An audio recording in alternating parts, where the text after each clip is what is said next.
A widow bought a forgotten 65-acre ranch. 1 year later, a wild stallion changed everything. She never saw him coming. Not the first time, not the second.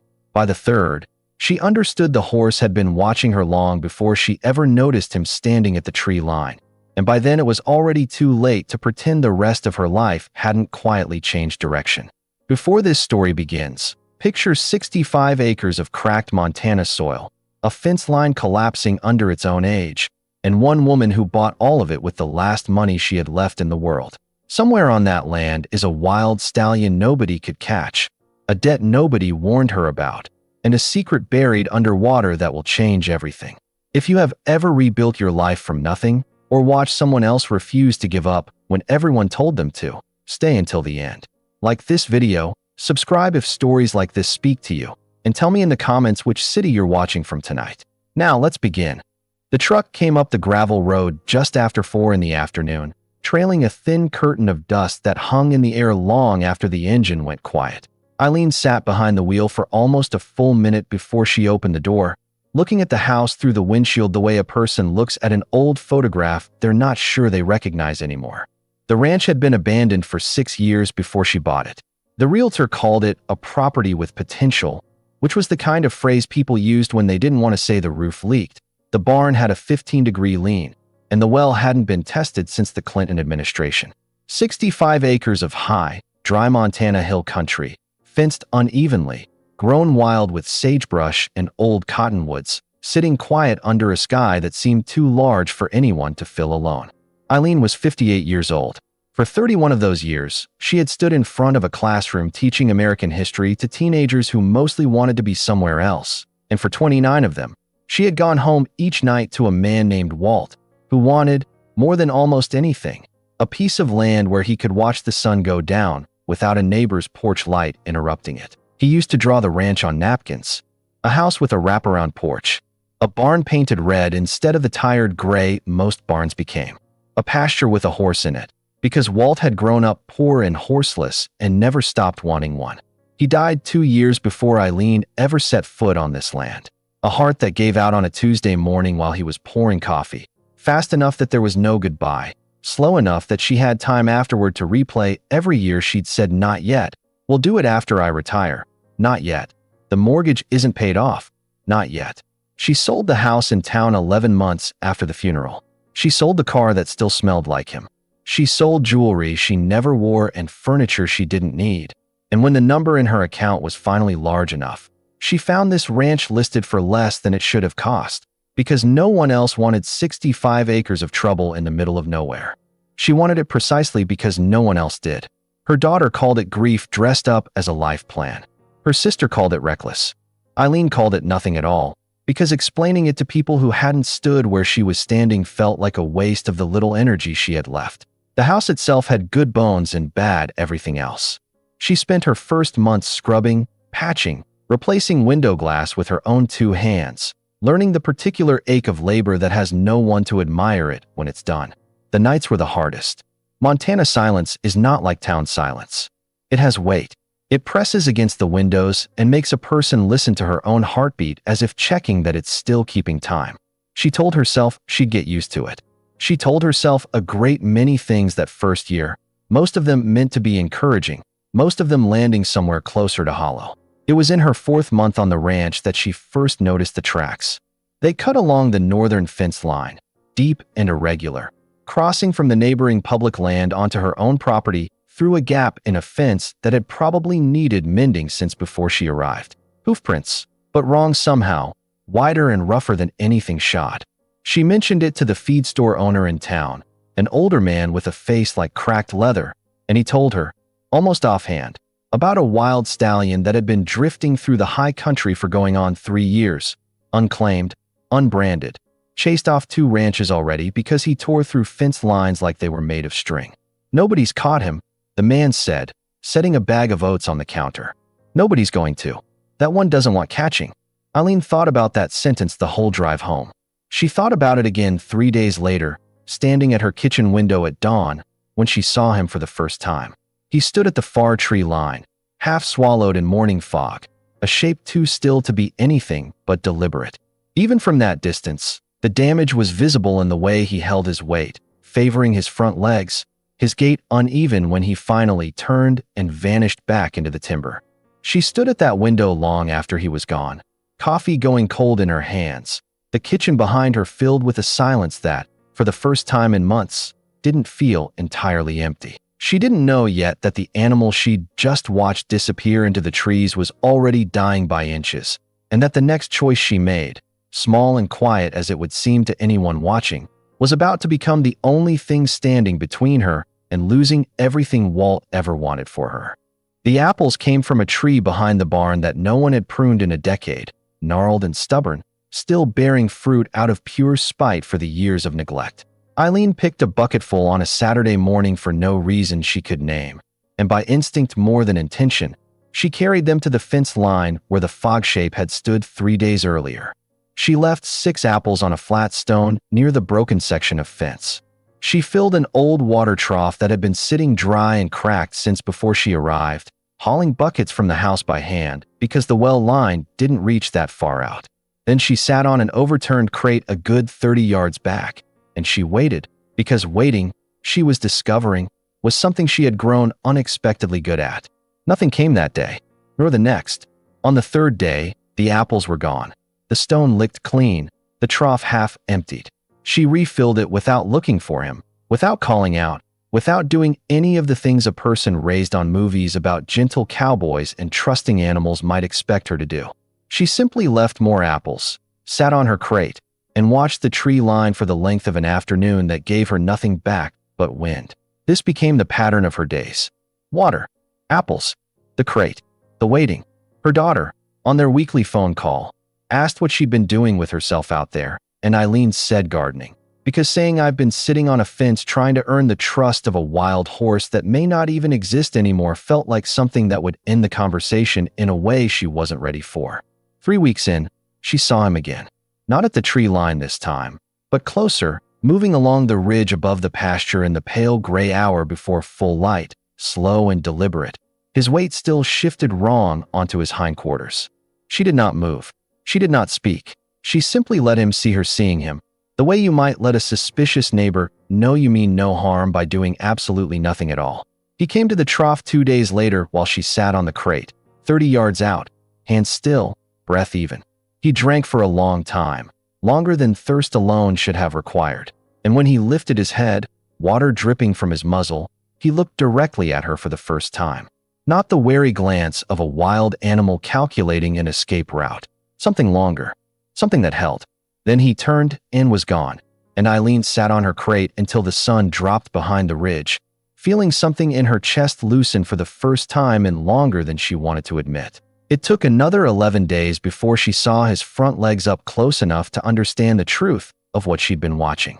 He came to the trough at dusk, careless with exhaustion or hunger or both, and in the fading light, she caught the swelling above both front hooves, the cracked and blackened texture of skin gone wrong, the particular way he set each foot down like the ground itself had turned against him.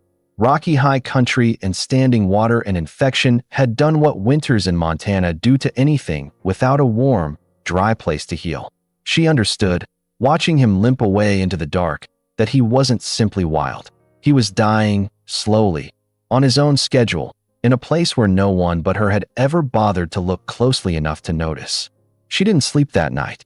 She sat at her kitchen table with a legal pad, the same kind she used to grade essays on, and she wrote down everything she remembered from 30 years ago, when her father kept 2 horses on a rented pasture outside town, and she'd watched him treat a case of thrush that nearly cost one of them a hoof. She wrote down what she'd need: Epsom salt, iodine, clean wraps, a vet's number, though she doubted any vet in the county made house calls for a horse that belonged to no one and trusted nothing.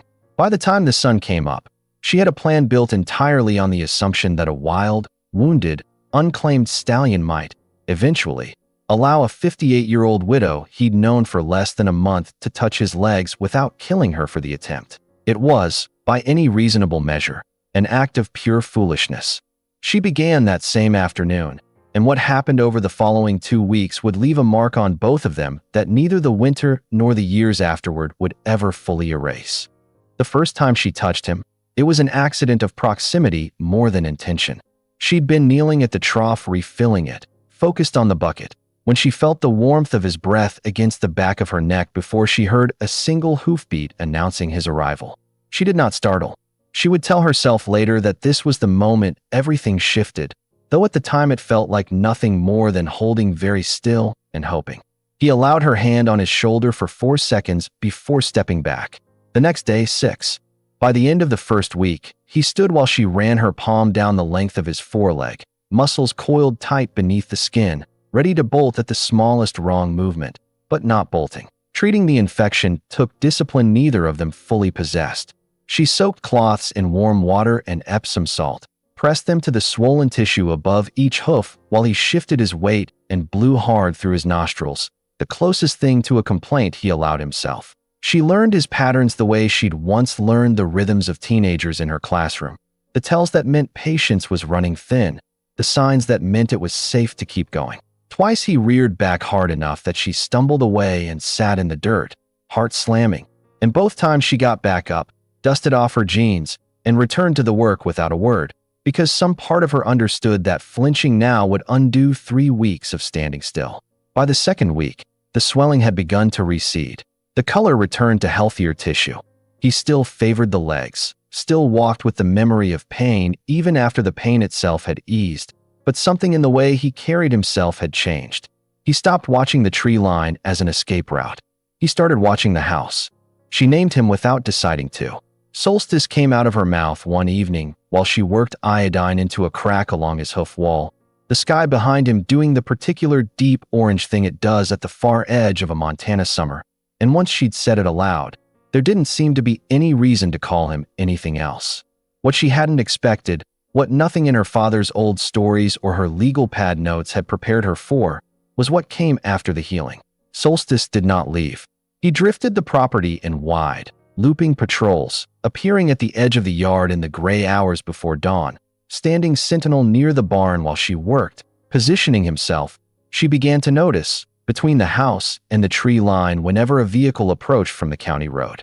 The first time a stranger's truck pulled up the drive, a magazine salesman lost on his route, Solstice planted himself directly in the man's path with an expression that required no translation, and the truck reversed out without the driver ever stepping onto the property. She laughed the first time it happened, standing on the porch with a dish towel still in her hands, disbelieving in the particular way a person disbelieves something they are watching happen directly in front of them.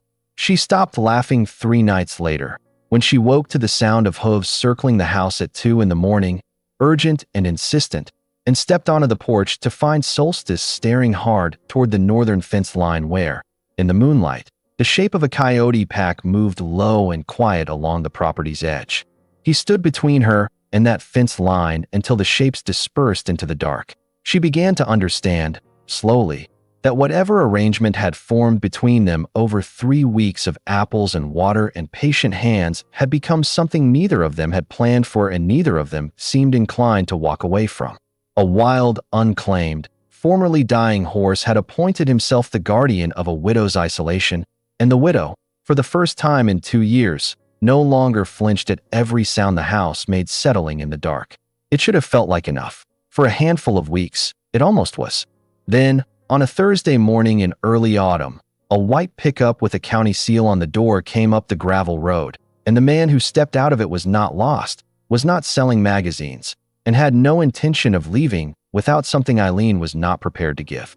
His name was Harvey Doss, and he had the kind of handshake that lasted a half-second too long, firm enough to communicate something without ever saying it aloud.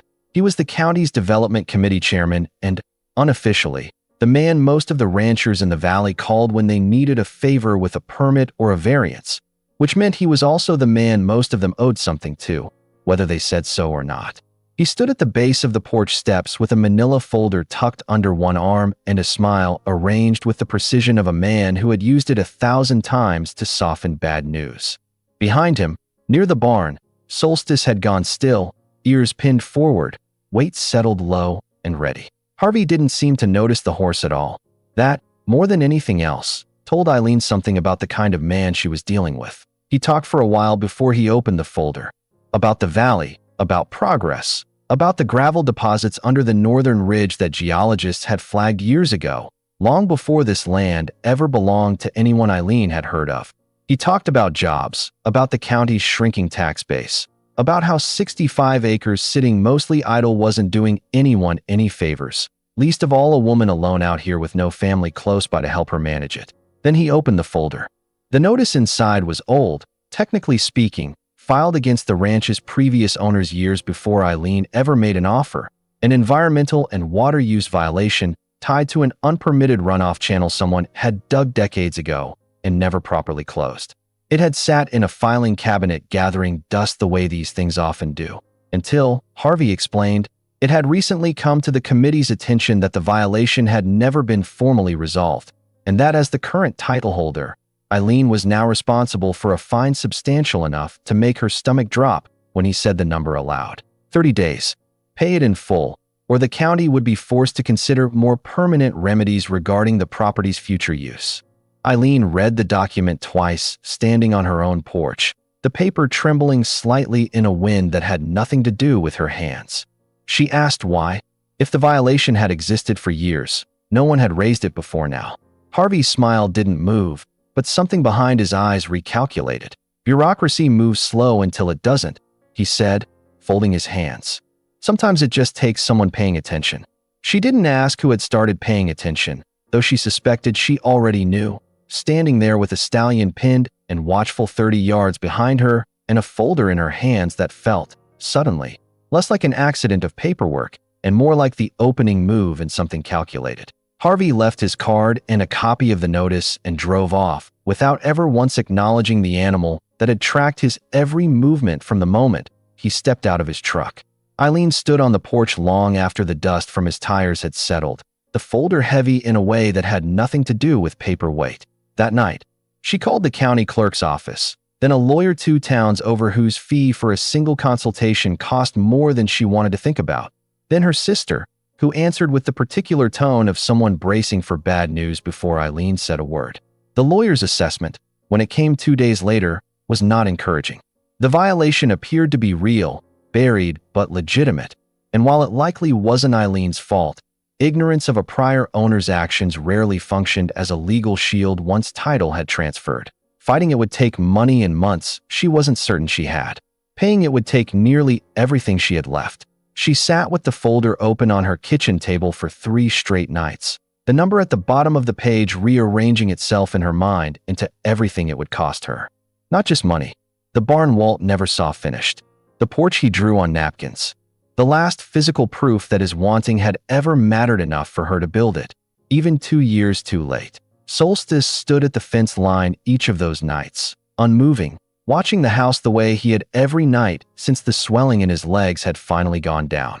She began to wonder, sitting alone with the lamp burning low, whether Harvey's sudden interest had anything at all to do with an old drainage violation, or whether it had everything to do with what sat underneath 65 acres nobody had bothered to survey properly in years. She didn't yet have proof of that suspicion. She only had the particular, uneasy certainty that comes from watching a man smile at you while explaining exactly how much you're about to lose. The county records office was a squat brick building 2 towns over, the kind of place where fluorescent lights hummed loud enough to fill silences nobody wanted to fill with conversation. Eileen spent an entire Tuesday there, working through property files with a clerk named Denise who seemed, unlike most people Eileen had encountered since arriving in the valley, entirely uninterested in whose side she was supposed to be on. The paper trail took most of the day to untangle. The original violation had indeed been filed against the ranch's previous owners, a family named Kessler who'd walked away from the property 9 years earlier under circumstances the file didn't elaborate on. What the file also showed, buried 3 folders deep, was a geological survey request filed the previous spring, months before Eileen ever closed on the ranch, requesting mineral rights assessment on parcels, including her northern ridge. The name attached to that request was a shell company Eileen didn't recognize. The registered agent, when she cross-referenced it against a public business filings database on the library computer that evening, traced back through 2 more shell layers to an address she did recognize. Harvey Doss's real estate office, 4 blocks from where she now sat. It didn't prove intent. It didn't prove the drainage violation had been dug up specifically because Harvey wanted the mineral rights beneath her land badly enough to manufacture a reason to take it. But it painted a picture clear enough that the county clerk, when Eileen mentioned it carefully over the counter the next morning, went quiet in a way that told her more than any direct answer could have. "There's history with that office," Denise said, not looking up from her paperwork. More than one rancher's lost land to committee decisions that landed conveniently close to something Doss wanted. Eileen drove home that evening with the folder on the passenger seat and a new, colder understanding settling into her chest. This was never about an old drainage channel. It was about gravel and mineral rights, and a stallion who happened to guard land that someone had decided, long before she ever bought it, was worth more empty than occupied. Solstice met her at the gate the way he'd begun doing most evenings, pacing the fence line until her truck came into view. She sat in the driver's seat for a long moment after cutting the engine, watching him watch her, and something in his stillness, the particular way he held his ground rather than retreating, reminded her of exactly how she'd felt the day she signed the papers on this ranch. Certain, stubborn, entirely unwilling to be moved by people who assumed she'd fold the moment things got difficult. She thought of Walt's napkin drawings folded in a drawer inside the house. She thought of 31 years spent teaching children about the people history remembered, the ones who stood their ground when standing was the hardest, least sensible option available. 30 days had become 26. The fine hadn't shrunk. The lawyer's fee estimate for a proper fight had grown larger the more he learned about who was on the other side of it. And somewhere on this land, buried under 65 acres of sagebrush and cracked earth, was something valuable enough that a man with a county seal on his truck door had been willing to dig up a decade-old paperwork error just to get his hands on it. She didn't know yet what that something was. She only knew, standing in her own driveway with a wild horse watching her with an intensity that felt less like coincidence and more like recognition, that she wasn't going to find out by giving up first. Word travels fast in a valley where everyone's related to someone who knows someone else's business. By the following week, Eileen could feel the shift in town before anyone said a word to her directly. The friendly nod from the hardware store owner arrived a half-second slower than it used to. The feed store clerk who'd once chatted with her about weather and horses now rang up her purchases with a tight, efficient politeness that left no room for conversation. She heard it plainly for the first time at the diner on Main Street, 2 booths over, a pair of ranchers not bothering to lower their voices as much as they should have. The gravel project would bring jobs. Real jobs, year-round, not the seasonal kind. Doss had been talking about it at the Grange Hall meetings for months, promising road improvements, promising a cut of county revenue that would finally fix the bridge on Route 9 that had been falling apart since before most of their children were born. And here was one woman, new to the valley, sitting on the exact 65 acres standing between the county and all of it, refusing to sell. Nobody said her name. They didn't need to. Harvey escalated with the patience of a man who understood that time itself was a pressure tactic. He appeared at the county commissioner's open session 2 weeks later, a meeting Eileen attended alone, sitting in the back row of a room that filled up faster than she expected, faces she half recognized from the grocery store and the post office, none of them meeting her eyes. He presented the gravel project with slides, job numbers, revenue projections, a map of the valley with her 65 acres shaded in a soft, reasonable blue, as though color alone could make the taking feel gentler. When the floor opened for public comment, 3 separate ranchers stood and spoke in careful, rehearsed language about progress and opportunity and the good of the whole county, and Eileen understood, listening to the practiced cadence of their words, that Harvey had spoken to each of them personally before this meeting ever convened. When it was her turn, she stood, and the room's attention settled onto her with a weight that made her hands go cold. She said she wasn't going to sell. She said the violation on her property was decades old, filed against people who no longer owned the land, and that she intended to fight it in whatever venue the county required. She said the word home once, and regretted it immediately, watching 2 commissioners exchange the kind of glance reserved for people they'd already decided were being unreasonable. Harvey thanked her for her comments with a warmth that felt, to Eileen, indistinguishable from contempt. The isolation deepened after that meeting in ways she hadn't fully anticipated. An invitation to a neighbor's harvest gathering, extended weeks earlier, quietly evaporated. The feed store, without ever saying so directly, began taking noticeably longer to fill her orders. An anonymous letter arrived in her mailbox, and signed, suggesting she consider what was best for the community rather than her own stubbornness. She burned it in the wood stove without telling anyone, watching the paper curl and blacken, feeling something in her chest curl and blacken along with it. The nights grew harder to sit through alone. She found herself standing at the kitchen window more often than she used to, watching Solstice's shape move along the fence line in the dark, the one steady presence in a valley that had decided, almost unanimously, that her refusal to give up her husband's dream made her the obstacle standing between an entire community and the future it wanted. She was still deciding, on those long nights, whether stubbornness and conviction were the same thing, or whether she'd simply mistaken one for the other out of grief she hadn't fully processed. The lawyer's latest estimate for fighting the violation in court had climbed high enough that paying it would cost nearly as much as simply losing the land outright. 12 days remained on Harvey's original deadline, and somewhere in that valley, a decision was building itself around her whether she participated in shaping it or not. One evening, a truck she didn't recognize idled at the end of her drive for nearly 20 minutes before pulling away without ever approaching the house. She watched it from the kitchen window, lights off inside, the way a person watches something they can't yet name as a threat but already feels as one. Solstice noticed it first, standing rigid near the gate long before the sound of the engine reached her ears, and did not relax his stance until the taillights disappeared over the ridge. She mentioned the truck to no one. There was no proof it belonged to anyone connected to Harvey, no plate number she'd managed to catch in the dark, nothing but a feeling that had settled into her shoulders and refused to leave. She began locking the doors at night for the first time since moving in, a small, quiet surrender she resented even as she turned the bolt each evening. At the post office the following week, a woman she vaguely recognized from the harvest gathering she'd never been invited to stopped her in the parking lot, glancing twice over her shoulder before speaking. Eileen should be careful. Harvey didn't lose gracefully. There'd been a ranch or two counties over who'd crossed him on a water rights dispute years back. A man who'd ended up selling out cheap after a string of unlucky seasons nobody quite believed were only bad luck. Then the woman was back in her car and gone before Eileen could ask anything further. Eileen drove home with both hands tied on the wheel, the warning sitting uneasily alongside everything else she was already carrying. She did not know, yet, whether it had been meant as kindness or as one more quiet pressure meant to convince her that folding was the only sensible option left. She only knew that the valley's silence around her had stopped feeling passive and had begun, in small and specific ways, to feel deliberate.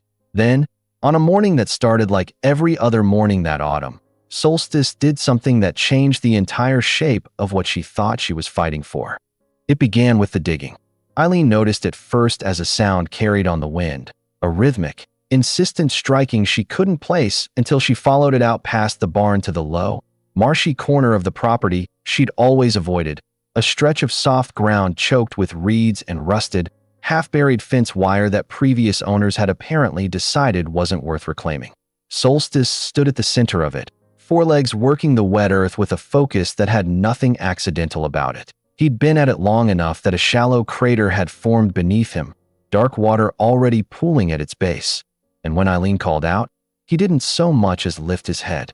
He simply kept digging, methodical, deliberate, as though answering to an instinct that predated every fence and deed and county filing that had ever existed on this land. She stood at the edge of the marsh for the better part of an hour, watching him work, until the water pooling in the crater began to catch the light differently than rainwater should, clearer, almost blue at its edges, and steam began rising faintly off its surface into the cold morning air.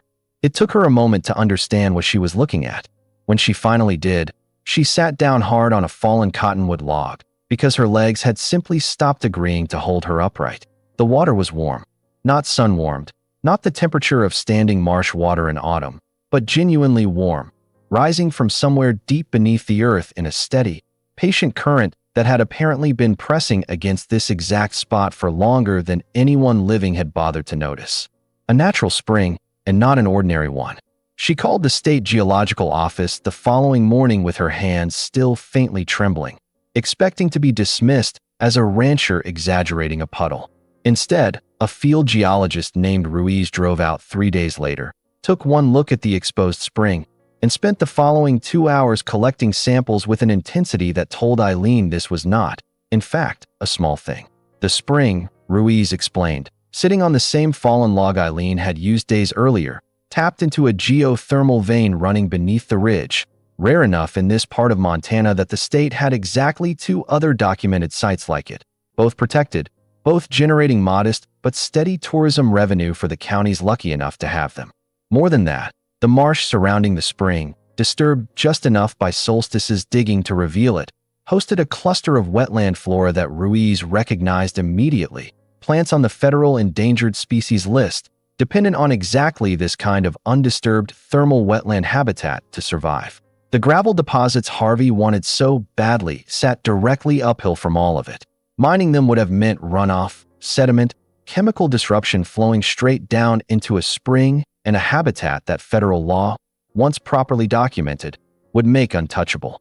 Eileen sat with that information for a long time after Ruiz packed up his samples and drove away, promising a full report within the week. She looked at Solstice, who had finally stopped digging and now stood at the marsh's edge, drinking from the very water he'd uncovered, entirely unaware, or perhaps entirely aware in some way she had no language for, that he had just handed her something Harvey's slides and job projections could never out-argue. It should have felt like victory.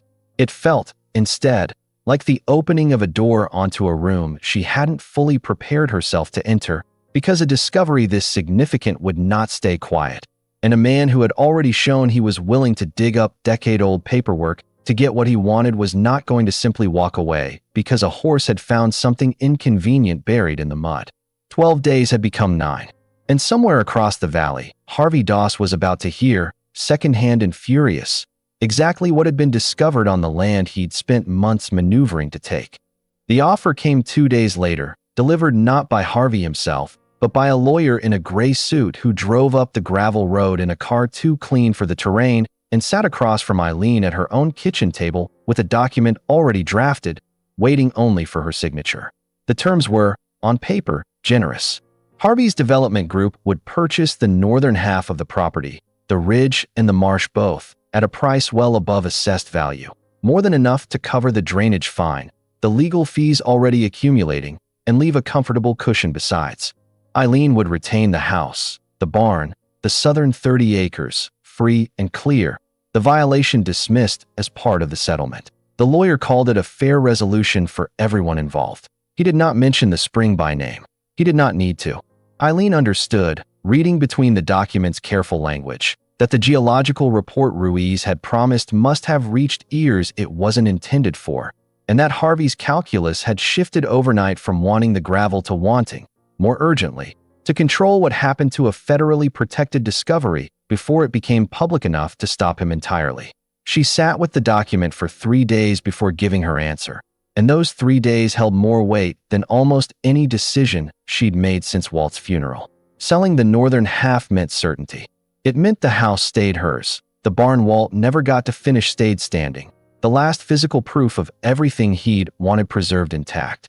It meant an end to the isolation in town, an end to the anonymous letters, an end to 9 days of counting down toward a deadline that had started to feel like a countdown toward losing everything at once. It meant, practically speaking, safety. It also meant handing over a natural spring and a protected habitat to a company whose only interest in it had ever been the value they could extract around its edges, trusting men who had already proven they'd bury inconvenient truths in filing cabinets for years if it served them. It meant Solstice's discovery, the one true thing he'd given her in return for weeks of apples and patient hands, would end up fenced off and regulated by people who saw it as an obstacle rather than a gift. She walked the property alone on the second night, the document still unsigned on her kitchen table, and found Solstice standing at the marsh's edge in the dark, steam rising faint and silver off the spring water around him. She stood beside him for a long time without speaking, without touching him, simply standing in the cold with an animal who had refused, months earlier, to let infection and exhaustion decide whether he lived or died on that rocky hillside. He hadn't compromised his way through that fight. He'd simply endured it, one painful step at a time, until the ground beneath him stopped fighting back. Inside the house, the drawer where she kept Walt's napkins sat half open, the way it had since she'd pulled them out weeks earlier to compare his sketches against the finished porch. She sat on the floor beside that drawer on the second night, papers spread around her in the lamplight, tracing the shaky pencil lines of a barn he never got to see stand upright. He had drawn a horse in the pasture on nearly every version, a rough, childish shape that looked nothing like Solstice and everything like the idea of him, sketched by a man who'd wanted, more than almost anything else in his life, somewhere quiet enough to finally slow down. She thought about the particular cruelty of an offer designed to look like mercy. Harvey's settlement would have let her keep the house, the barn, the porch, every visible proof that Walt's dream had been built at last. It would have cost her only the parts of the land no one could see from the kitchen window, the marsh, the ridge, the spring that had never appeared in any of his napkin drawings because neither of them had known it existed. A stranger looking at the settlement might have called it a fair trade, a woman keeping the memory intact while surrendering ground that had never meant anything to her marriage in the first place. But the spring hadn't belonged to Walt's dream. It belonged to Solstice's, if an animal could be said to have one, the exact stretch of earth he'd chosen to fight for with his own body when nothing else about this land had asked anything of him. Signing it away would have meant deciding that only the parts of a place tied to grief and memory were worth protecting, and that everything else, however alive, however real, could be traded off the moment it became inconvenient. She was no longer certain that was a distinction she was willing to make. Her sister called on the third morning, before Eileen had made her decision, and asked, not unkindly, whether this was really about the horse or about something Eileen hadn't finished grieving yet. Eileen didn't have a clean answer. She said only that she'd know what it was about once she'd made the choice, and that some things couldn't be sorted out in advance, no matter how much easier that would have made the whole ordeal. On the third morning, Eileen called the lawyer's office and told the assistant who answered that Mrs. Kessler-Doran, as the settlement paperwork had listed her, would not be signing. She told them she intended to fight the violation in full, keep every acre of the property she'd purchased, and take whatever came next. The assistant asked, carefully, if she understood what she was risking. She said she did. She said it clearly enough that there was no need to repeat herself, and hung up the phone in a kitchen that had never felt quite so silent, or quite so entirely her own. Harvey did not take the refusal quietly. Within a week, county inspectors arrived at the ranch unannounced, citing an anonymous complaint about an unregistered, potentially diseased animal running loose on private property, a risk, the paperwork claimed, to the health of livestock throughout the valley. 2 trucks, a livestock trailer, and a man from the state agricultural office carrying tranquilizer equipment pulled up the gravel drive on a gray, wind-scoured morning, and Eileen watched from the porch with her heart slamming hard enough that she could feel it in her throat. She argued. She produced veterinary notes she'd kept from the weeks of treating his hooves, proof of health, proof of temperament, proof that offered no legal protection at all for an animal that belonged, technically, to no one. The inspector, a tired man clearly following orders that had come down from somewhere above his own judgment, apologized with something that looked like genuine discomfort and explained that a directive was a directive, and that a wild stallion with no owner and no registration had no standing to refuse a county health assessment, whatever the circumstances of his care. They moved toward him with ropes and a tranquilizer rifle, and Solstice, who had stood calm through Harvey's first visit, calm through committee meetings and anonymous letters, and every slow indignity of the previous month, went rigid in a way Eileen had not seen since the earliest days of his healing. He did not run toward the tree line, the direction that would have carried him fastest and farthest from the men closing around him.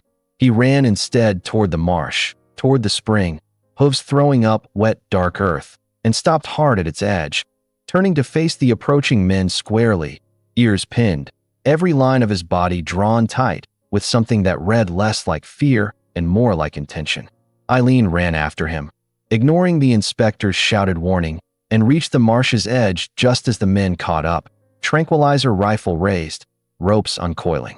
She stood between Solstice and the equipment with her hands open at her sides and told them, voice cracking but steady enough to carry, to look at what was in front of them before they did anything they couldn't undo.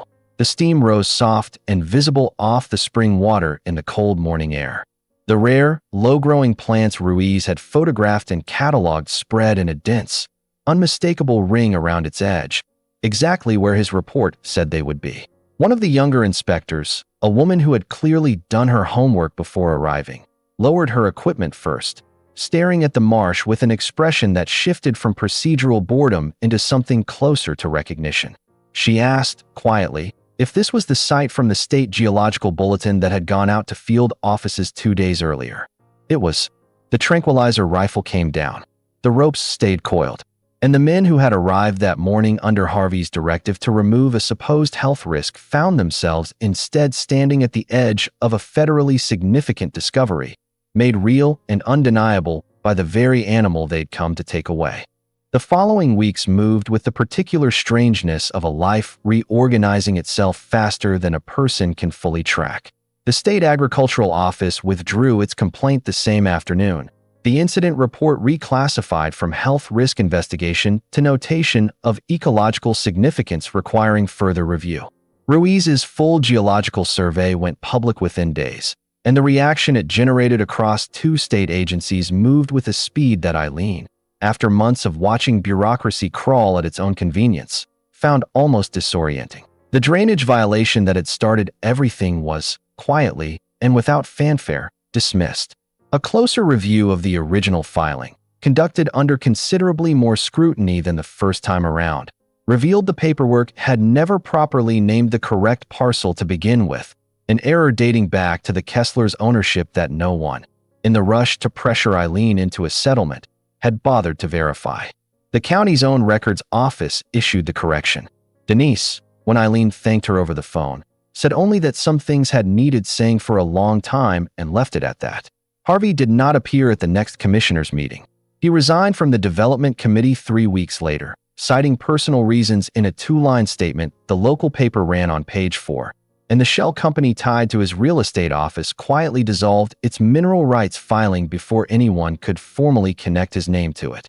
Eileen never received an apology, and she stopped expecting one, understanding that some debts simply never get paid in the currency the wronged party actually wants.